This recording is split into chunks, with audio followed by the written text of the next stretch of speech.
So now what you have to keep in mind is that Darwin comes up with the basic idea, but the idea is not going to be complete until basically 1930. So 1859, he comes up with the idea.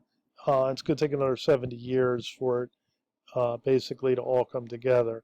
So what Darwin is missing is what he can't do during the course of his career is genetics.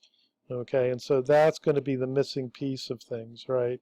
And so genetics, the understanding of DNA, right, will be the key thing. So Gregor Mendel and his discovery, using the peas, right? Again, go back to your biology class. I'm sure you all did this type of XY chromosome type stuff, right? That's what I remember from my classes, right?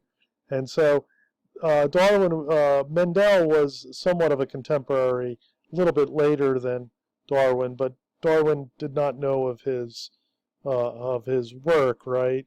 And and so what you have after Darwin is you have about 70 years of basically science catching up with Darwin and filling in all the blanks with mathematical science, with molecular, basically biology. Okay, and so that's what creates the new synthesis, right? Which is the idea that we have now, what's in our textbooks, right? So Darwin, you know, basically gets 90% of it right, that he can sort of more or less prove.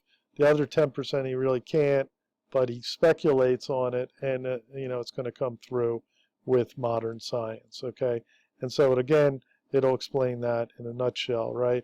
And then the last part here, this is sort of the conclusions, right? So it's good language, it's good stuff, especially for the non-scientists like myself, right?